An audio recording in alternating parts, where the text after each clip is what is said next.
Hi guys, welcome to Diet Academy classes. मैं हूं रमेश कुमार और आज हम लोग स्टार्ट कर रहे हैं एमपी के सभी एग्ज़ाम के पॉइंट ऑफ व्यू से इम्पोर्टेंट मध्य प्रदेश। ओके, तो सबसे पहले हम लोग, ये पहला लेक्चर है मेरा मध्य प्रदेश पे। एमपी का इतिहास पढ़ेंगे हम लोग। सबसे पहले इतिहास से स्टार्ट करेंगे। ओके, और एमपी का इतिहास मैं आपको बहुत ही डिटेल्स बताऊंगा जो आपके सभी एग्जाम के लिए इम्पोर्टेंट है। साथ ही यहाँ भी कि एमपीपीएससी मेंस जो लोग लिख रहे हैं उनके लिए भी इम्पॉर्टेंट है, क्योंकि मैं एमपीपीएससी के खुद 2 मेंस लिख चुका हूँ। ओके, इसलिए मुझे इसका आइडिया कि एमपीपीएससी के मेंस में कैसे क्वेश्चन आते हैं, साथ ही बाकी एग्जाम में भी कैसे हैं। ओके, चलिए स्टार्ट करते हैं। तो सबसे पहले जैसे मध्य प्रदेश का इतिहास, हिस्ट्री ऑफ एमपी, इसमें समझने के लिए थोड़ी सी मैं आपको पहले इंडियन हिस्ट्री या सिर्फ हिस्ट्री में ले जाना चाहूँगा कि एक्चुअली इतिहास कहते किसे हैं। सबसे पहले हम लोग इस पर डिस्कशन करते हैं। ओके, कि इतिहास होता क्या है, आप इतिहास की परिभाषा से समझते क्या हैं। ओके, तो इतिहास यदि कहें तो इतिहास को अलग अलग लेखकों ने अलग अलग प्रकार से डिस्क्राइब किया है। अगर सिंपल भाषा में हम लोग कहें कि इतिहास कहते किसे हैं, तो यदि हम कहें कि वर्तमान, ओके, वर्तमान के परिप्रेक्ष्य में अतीत का अध्ययन, ओके, यानी कि आपको हिस्ट्री या अतीत, यानी कि आपको जो है भूतकाल का अध्ययन करना है, अतीत का बीते हुए समय का या बीते हुए काल का अध्ययन करना है, लेकिन विथ रिस्पेक्ट टू प्रेजेंट। यानी इतिहास हम ऐसे नहीं पढ़ते हैं कि कोई भी इतिहास पढ़ने लगते हैं। इतिहास वो इतिहास पढ़ी जाती है वो जो वर्तमान परिप्रेक्ष्य के लिए महत्वपूर्ण होती है। इतिहास का भाग सभी कुछ नहीं होता है। ओके, तो इतिहास का अध्ययन ऐसे किया जाता है जो वर्तमान के परिप्रेक्ष्य में अतीत का अध्ययन, okay, with respect to present time. अगर हम स्टडी कर रहे हैं अतीत का या भूतकाल का, पास्ट का कर रहे हैं, तो उसे हम कहते हैं इतिहास। ओके, तो आपसे अगर यदि कोई पूछे कि इतिहास है क्यों, ठीक है, और इतिहास को पढ़ा कैसे जाता है, तो इतिहास एक्चुअली क्या है कि वर्तमान के परिप्रेक्ष्य में अतीत का अध्ययन ही क्या कहलाता है, इतिहास कहलाता है। जिन लोगों का इतिहास का यदि ग्रेजुएशन हिस्ट्री से किया है तो उनके लिए इंटरव्यू वगैरह में ऐसे क्वेश्चन पूछे जाते हैं। ओके, और बाकी को पता होना चाहिए कि हिस्ट्री कहते किसे। अब यदि हम इतिहास को देखें तो इतिहास को जो है 3 भागों में बांटा गया है। ओके, अब आप लोग कहेंगे ये तो सभी को पता है सर कि 3 भागों में बांटा गया है। ओके, लेकिन जो आप 3 भाग सोच रहे हैं कि प्राचीन भारत का इतिहास, मध्यकालीन भारत का इतिहास और कौन सा आधुनिक भारत का इतिहास, उस वाले की बात नहीं कर रहा मैं, एक्चुअली एक और की कर रहा हूँ। ओके, सबसे पहले जो बांटा गया है, एक को कहते हैं प्रागैतिहासिक काल, इसे कहते हैं, ठीक है, प्री हिस्ट्री, प्रागैतिहासिक काल, प्री हिस्ट्री। ओके, दूसरा आप कह सकते हैं, इसे कहते हैं आद्य ऐतिहासिक काल। अब ये क्या होते हैं, अभी इस पर डिस्कस कर रहे हैं हम लोग। ओके, एंड थर्ड है आपका ऐतिहासिक काल। ओके, या जिसे हम कहते हैं इतिहास। ये 3 भाग हैं। अब प्रागैतिहासिक काल या प्री हिस्ट्री किसे कहते हैं, इस पर डिस्कस करते हैं हम लोग। ओके, तो प्री हिस्ट्री एक्चुअली क्या है कि ऐसा काल जिसमें मानव के घटनाक्रम का या मानव द्वारा घटनाओं का हमें कोई भी लिखित साक्ष्य नहीं प्राप्त हुआ है। ठीक है, मानव की घटनाओं का कोई भी लिखित साक्ष्य नहीं है, लिखित साक्ष्य नहीं है। इसका अर्थ है हमें ना तो इनकी कोई भी लिपि साक्ष्य मिली है, ना ही कुछ, यानी लिखित यानी लिपि भी नहीं मिली है, लिखित कुछ साक्ष्य मिला ही नहीं। ओके, तो प्रागैतिहासिक काल मानव के विकास क्रम को या इतिहास के उस काल को कहते हैं जिसमें से मानव द्वारा जो घटनाएं हुई या मानव की जो घटनाएं हुई उनके कोई भी लिखित साक्ष्य नहीं मिले हैं, उस काल को प्रागैतिहासिक काल कहते हैं। ओके, तो आई थिंक आपको क्लियर हो गया प्रागैतिहासिक काल कैसे कहते हैं। इसके तहत प्रागैतिहासिक काल को अभी हम लोग डिटेल से पढ़ेंगे। इसको 3 कालों में बांटा जाता है, या इसी को पाषाण काल भी कहते हैं, स्टोन एज भी कहते हैं। ओके, सॉरी, तो प्रागैतिहासिक काल या स्टोन एज भी कहते हैं, इसे पुरापाषाण काल, मध्य पाषाण काल तथा नवपाषाण काल में बांटा जाता है। ओके, दूसरा देखें आद्य ऐतिहासिक काल। आद्य ऐतिहासिक काल सिंपल सा इसी का है कि ऐसा मानव की घटनाओं का ऐसा काल जिसके हमें लिखित साक्ष्य तो प्राप्त हुए हैं, यानी इसके लिखित साक्ष्य हमें मिले हैं। इसका अर्थ है यहाँ पे लिपि के साक्ष्य मिले हैं, लेकिन लिपि को अभी तक पढ़ा नहीं जा सका है। ओके, यानी लिपि को हम पढ़ा नहीं जा सका, या इसको हम अभी सक्षम नहीं हुए हैं, ठीक है, लिपि को पढ़ने में। जैसे आपने देखा होगा हड़प्पा काल की लिपि, हम अभी उसे पढ़ नहीं पाए हैं, तो वो किसका पार्ट है? आद्य ऐतिहासिक काल का भाग है। ओके, और ऐतिहासिक काल, ठीक है, मानव विकास के उस काल को कहते हैं, इतिहास कहते हैं, जिसका विवरण लिखित रूप से उपलब्ध है। ओके, तो मानव विकास के उस काल को ऐतिहासिक काल कहते हैं या इतिहास कहते हैं, जिसका विवरण लिखित रूप से प्राप्त है।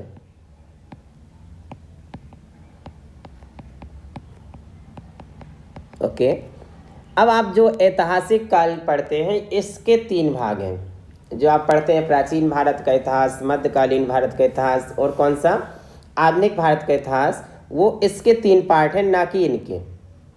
ओके, तो आई थिंक अब आपको हिस्ट्री का थोड़ी सा नॉलेज हो गया होगा कि इतिहास एक्चुअली है क्या और इतिहास के भाग कितने हैं। ओके, हम लोग पूरी संपूर्ण डिटेल से पढ़ेंगे। सबसे पहले स्टार्ट करते हैं प्रागैतिहासिक काल। ओके, तो चलिए सबसे पहले देखते हैं कौन सा हम लोग।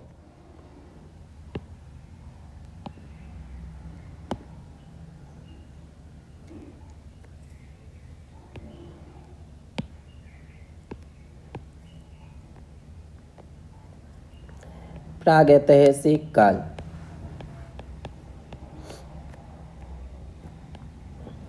इसे कहते हैं प्री हिस्ट्री। ओके, प्रागैतिहासिक काल को क्या कहते हैं? Prehistoric age.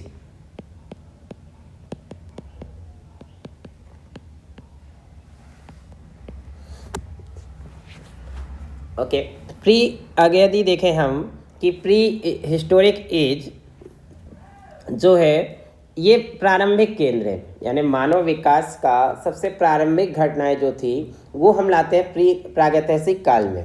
ओके, यदि आपने एक हॉलीवुड की मूवी है 10,000 BC उसे देखा होगा, तो उसमें प्रागैतिहासिक काल अर्थात प्री हिस्टोरिक एज को दिखाया गया है।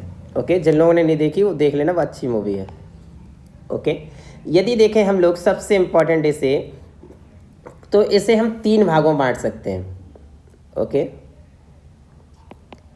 अब ये आप अलग से नहीं है, मैं इंडियन हिस्ट्री में ले जा करके एमपी की हिस्ट्री में इसे बता रहा हूँ ना, यानी कि एमपी इंडियन हिस्ट्री में भी इसको 3 भागों में बांटा गया किसी भी हिस्ट्री में, बट हम एमपी के रिस्पेक्ट में इसकी अब बात करेंगे। ओके, तो पहला जो है पुरापाषाण काल। ओके, दूसरा जो है कौन सा? मध्य पाषाण काल,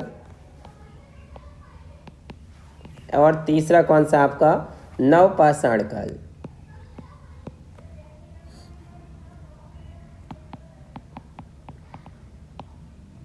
ओके, तो आपको पैलियोलिथिक इसे कहते हैं, पैलियोलिथिक एज, ठीक है, इसे मेसोलिथिक और इसे नियोलिथिक। ओके, तो यह इन्हें ऐसे भी कहते हैं ओल्ड स्टोन एज, चूँकि इनका पाषाण काल नाम है तो क्या कह सकते हैं? Old stone age, middle stone age and new stone age. Okay, तो तीनों क्लियर रहेंगे। सबसे पहले देखते हैं हम लोग कौन सा? पुरापाषाण काल, और ये एमपी के रिस्पेक्ट में। ओके, तो पुरापाषाण काल में मध्य प्रदेश से यदि देखें कि इसका क्या क्या इतिहास है, तो मध्य प्रदेश दक्षिण भारत और उत्तर भारत के तत्कालीन हथियारों और विभिन्न उद्योगों का संगम स्थल रहा है। चूँकि आपको दोनों को जान रहे हैं कि जो दक्षिण भारत है और जो उत्तर भारत है उसके बीच में मध्य प्रदेश है। तो उस समय क्या था कि हथियारों और औजारों और साथ ही उद्योगों का संगम स्थल रहा है कौन सा? मध्य प्रदेश। मध्य प्रदेश में यदि देखें तो आपको बहुत सारी घाटियाँ मिलेंगी। एक कौन सा, जैसे नर्मदा घाटी, चंबल, ओके, बेतवा, ये नदी वाले सेक्शन हम लोग डिटेल से करेंगे। ओके, सुनार, ओके, एवं सोन। ओके, कौन सी, सोन नदी। इसका अर्थ है इन आदि घाटियों में हमें बहुत सारे ऐसे स्थलों की प्राप्ति हुई है जहाँ से क्या है, पुरा पाषाण काल के हमें साक्ष्य मिलते हैं।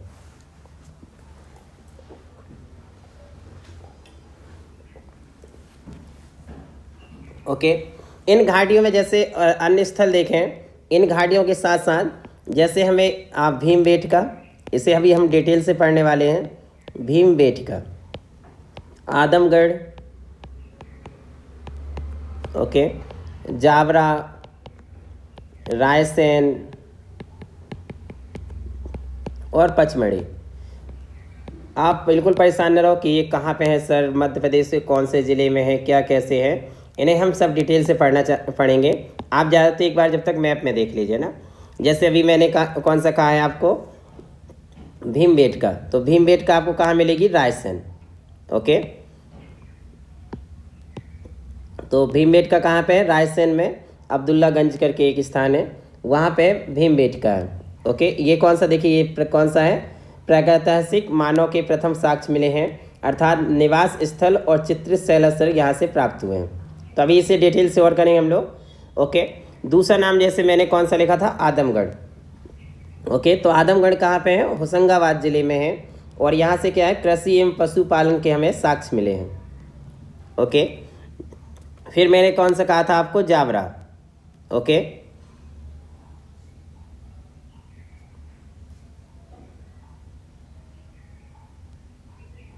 और पचमढ़ी, रायसेन, तो ये बाकी आप देखिए, हिंजालगढ़, आवरा, इंद्रगढ़, डोंगवाला उज्जैन में आपको मिलेगा। ये तीनों कहाँ पे है, मंदसौर में है। महेश्वर में देखें तो नवदा टोली आपको मिलेगी, पश्चिमी निमाड़ी जिसे कहते हैं। HD सांकालिया के निर्देशन में से ताम पाषाणिक साक्ष्य मिले हैं। हथनौरा देखेंगे हम लोग, नर्मदा मानव के सबसे पहले जो हैं, नर्मदा मानव या किसी कंकाल की खोपड़ी मिली थी मानव की, तो वो स्थल सबसे पहले देखेंगे। ओके, भरूच, सतना में अलेक्जेंडर कनिंगम द्वारा ये खोज की गई थी।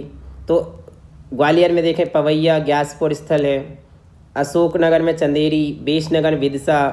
अब इन्हें 1 बाय 1 डिटेल्स करेंगे, आप मैप में देख लिए कि कौन से ज़िले में कौन सा है। ओके, चलिए अब देखते हैं हम लोग थोड़े से इसके आगे कि मध्य प्रदेश के रिस्पेक्ट में और क्या क्या हमें देखना है।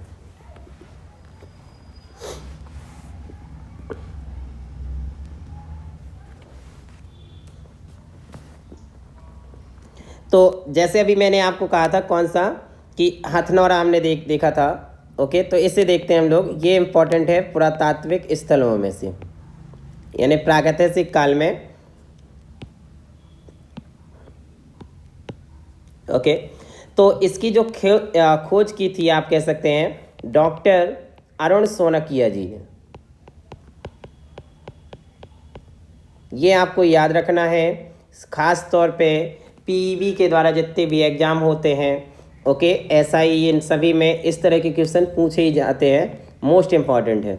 ओके, कब की थी, 5 दिसंबर 1982 को इन्होंने इस स्थल की खोज की। यह स्थल है कहाँ, ये आपके लिए दूसरा इम्पॉर्टेंट क्वेश्चन हो गया। तो कहाँ है, सीहोर ज़िले में। ओके, तो हथनौरा जो है कहाँ पे है, सीहोर ज़िले के हथनौरा, सीहोर ज़िले के हथनौरा नामक स्थल है। ओके, यहाँ पे इन्हें क्या मिले हैं, मानव जीवाश्म, अर्थात मानव जीवाश्म की प्राप्ति हुई है, या कह सकते हैं मानव खोपड़ी मिली थी इन्हें यहाँ।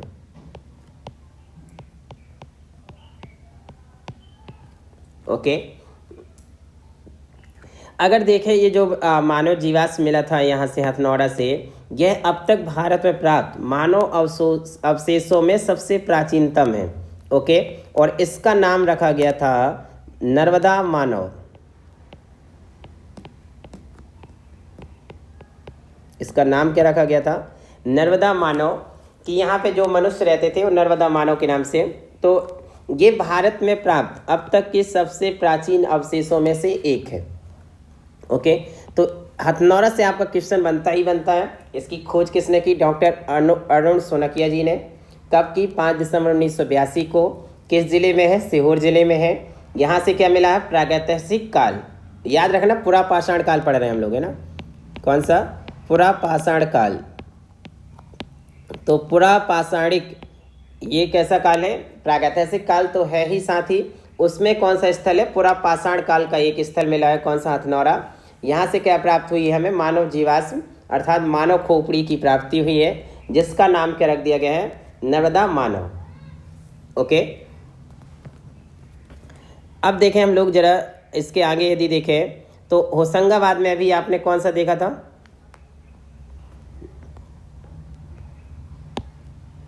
ओके, होशंगाबाद में आदमगढ़। यहाँ से कृषि एवं पशुपालन के साक्ष्य मिले हैं। ओके, तो अगला स्थल कौन सा करते हैं हम लोग? आदमगढ़।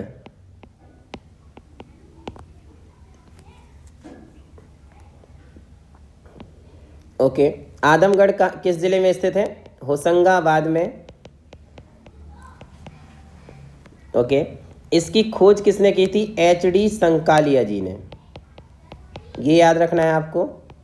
और यहाँ पे इसलिए इम्पोर्टेंट है कि यहाँ पे मानव सभ्यता के सबसे सर्वप्रथम, ठीक है, पशुपालन के साक्ष्य मिले हैं।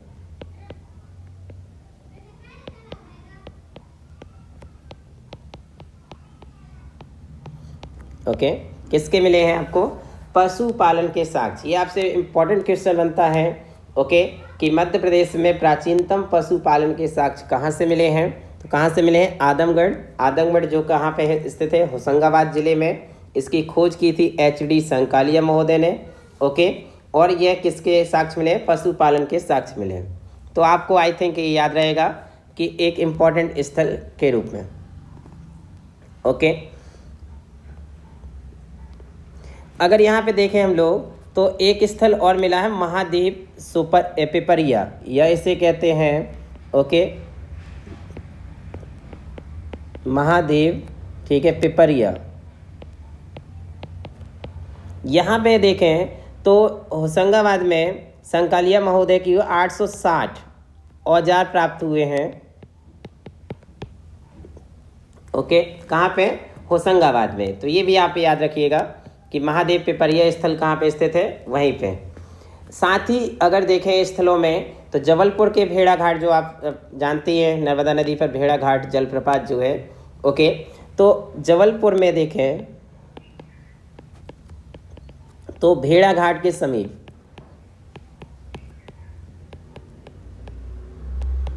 ओके एक वैलित पर्त या फ्लैग के साक्ष्य यहाँ पे मिले हैं।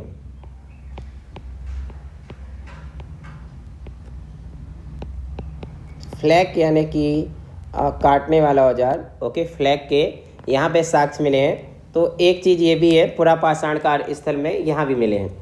इसके अतिरिक्त यदि हम देखें कि मध्य प्रदेश में और पुरापाषाण कालीन साक्ष्य कहाँ से प्राप्त हुए हैं, ओके, तो नरसिंहपुर के निकट एक भुतरा नामक स्थान है, वहाँ से भी हमें कुछ उपकरण मिले हैं। तो एक और स्थल कौन सा हो गया? नरसिंहपुर या गढ़, ठीक है, नरसिंहपुर में भूतरा, ओके, नामक स्थल से भी हमें कुछ उपकरण मिले हैं, जो कौन से किस काल के हैं? पुरापाषाण कालीन के हैं। ओके, तो ये वाले जो है आपको, ये जब मैंने 119 में लिखे, ये आपको, ठीक है, ऑब्जेक्टिव के रूप में आ सकते हैं। बट जो MPPSC की जो लोग तैयारी कर रहे हैं, वो आदमगढ़ और हथनौरा, ये स्थल आपको 3-3 नंबर वाले क्वेश्चन में आ सकते हैं, वेरी शॉर्ट आंसर राइटिंग में। ओके, तो आपको पता होना चाहिए।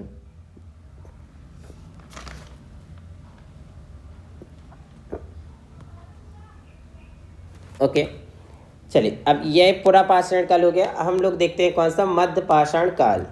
नेक्स्ट स्टार्ट करते हैं।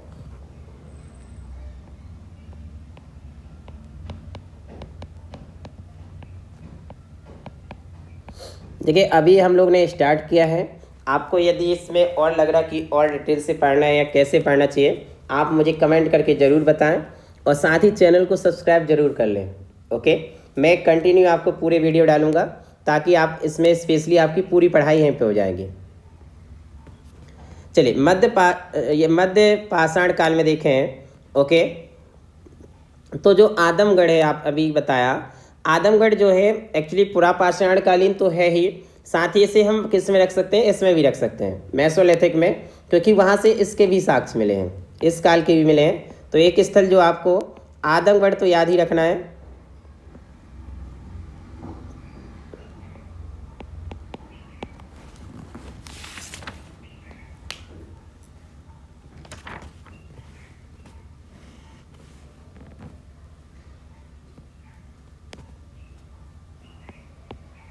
ओके, और अब यहाँ पे जो खोज की थी आरबी जोशी। अब देखिए कई बार आपको कन्फ्यूजन होगा कि यदि आदमगढ़ की खोज आती है तो आप कौन सा आंसर लगाएं, एच.डी. संगालिया महोदय या आरबी जोशी। तो आप आरबी जोशी लगाइएगा यदि ऑप्शन मिल जाए। ओके, क्योंकि वो मोस्टली मध्य पाषाणकालीन स्थल में से मान लेता है, तो इसका आंसर आरबी जोशी लगाइएगा, और ना रहे तो फिर एच.डी. संगालिया आंसर जाएगा ही जाएगा। ओके, तो एक तो ये हो गया, आदमगढ़ को हम लोग डिस्कस कर चुके हैं। Okay,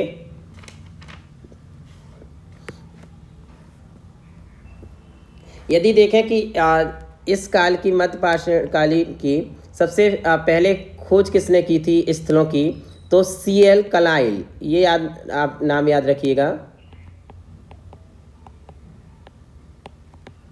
okay, किन्होंने, C.L. कलाइल ने सबसे पहले उपकरणों की खोज की थी। यहाँ का यदि मध्य पाषाणकालीन का स्थल देखें तो जो जबलपुर के समीप, जबलपुर में एक स्थल मिला है के समीप है, बड़ा शिमला नामक पहाड़ी है।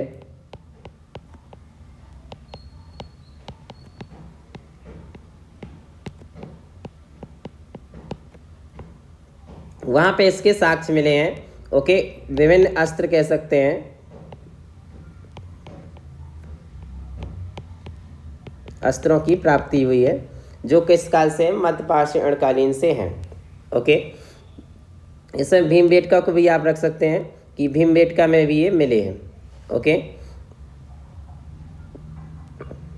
और आदमगढ़ में तो मैंने पहले ही बता दिया था कौन सी मिली है आपको, पालतू जानवरों की हड्डियां बड़ी मात्रा में पाई गई हैं।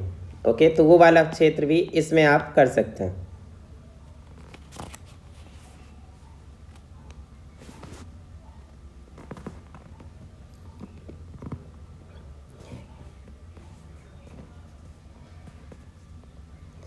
एक स्थल और है यदि मध्य पाषाणकालीन में देखें तो आपको धार जिले में, ओके, धार जिले में जो बाघ की गुफाएं हैं बाघन नदी के तट पर, वहाँ पे उसके समीप मध्य पाषाणकालीन से लेकर के नव पाषाण काल के उपकरणों की भी प्राप्ति हुई है। जैसे वहाँ पे कौन सी है, बाघन नदी, बाघ की गुफाएं जो हैं हम लोग डिटेल से पढ़ेंगे। ठीक है, तो बाघन नदी के तट पर भी हमें इस काल के, ठीक है, उपकरणों की प्राप्ति हुई है।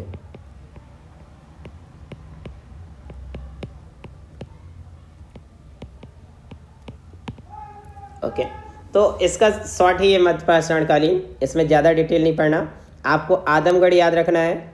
ओके, आदमगढ़ मोस्टली आप इसी में मानिए, मैंने प्राचीन वाले में बताया था इसे, यानी कि पुरा पाषाण काल में, लेकिन मोस्टली जो सबसे ज़्यादा यदि देखें तो उपकरणों की प्राप्ति जो हुई है वो कौन से काल की हुई है, मध्य पाषाण काल की हुई है। ओके, अब नेक्स्ट देखते हैं हम लोग कौन सा, नव पाषाण काल।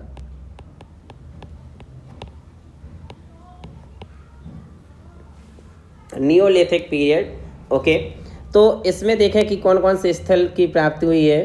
तो सबसे पहले देखते हैं हम लोग इसके स्थल। ओके, भोपाल वाले कुछ स्थलों की प्राप्ति भोपाल में हुई है, इसके साक्ष्य मिले हैं। तो एक है मनुआ भान टेकरी,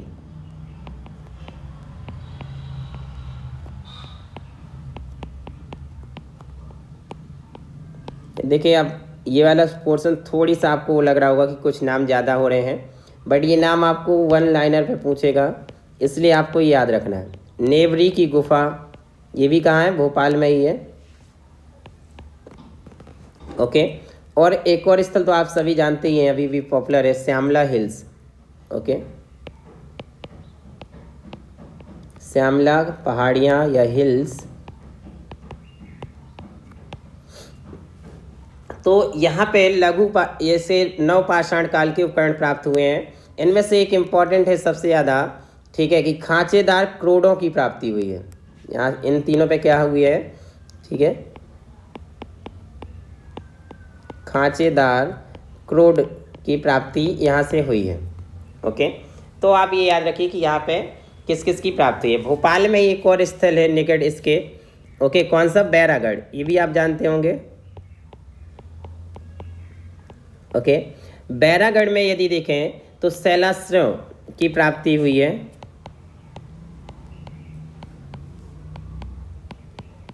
ओके, और उनमें से एक शैलाश्र है अर्धचंद्राकार।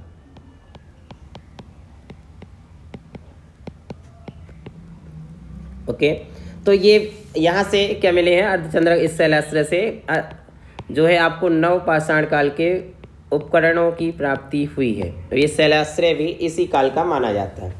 ओके, अब देखें यदि हम लोग भोपाल के अलावा कि और कहाँ पे है, तो जबलपुर।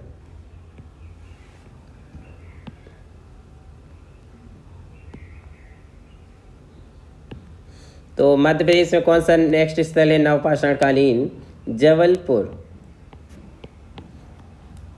ओके, जबलपुर में देखें तो भेड़ा घाट स्थल तो है ही, जो इससे पहले मैंने अभी बताया, वहाँ से ही मिले हैं। ठीक है, एक और घाट है नर्मदा, कौन सा, तिलवाड़ा घाट। इसमें आपने पढ़ा होगा कि गांधी जी की अस्थियों का विसर्जन भी किया गया था। ओके, यहाँ भी। और एक और घाट है लमेटा घाट।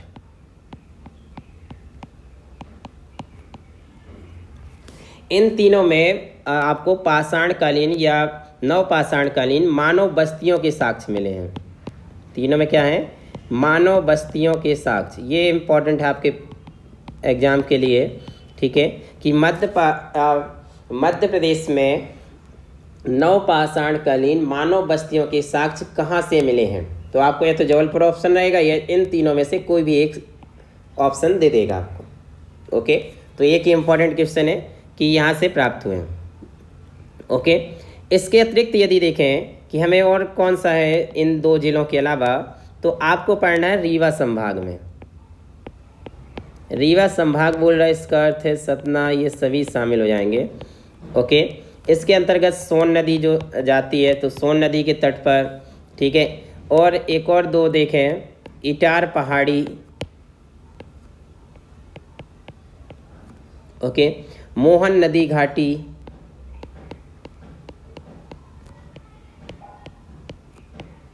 यहाँ से भी हमें अनेक नवपाषाणकालीन उपकरणों की प्राप्ति हुई है।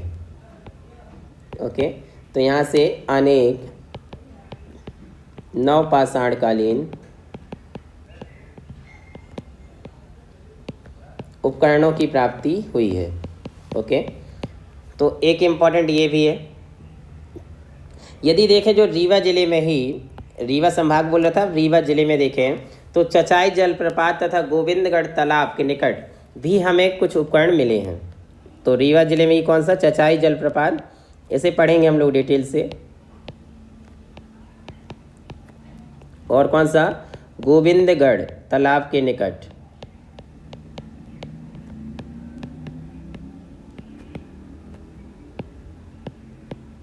हमें कुछ उपकरण की प्राप्ति हुई है, यहाँ से भी नवपाषाणकालीन उपकरणों से। ओके, यदि देखें कोई और ज़िला एमपी में जहाँ से हमें नवपाषाणकालीन स्थलों की प्राप्ति या उपकरणों की हुई है, तो दमोह जिले में, ओके, एक घाटी है सिंग्रामपुर।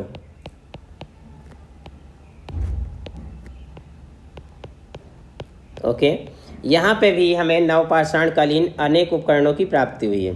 तो आपसे ये पूछ सकता है सिंग्रामपुर घाटी, ठीक है, क्वेश्चन आ जा सकता है कि नवपाषाणकालीन स्थल सिंग्रामपुर घाटी किस जिले में स्थित है।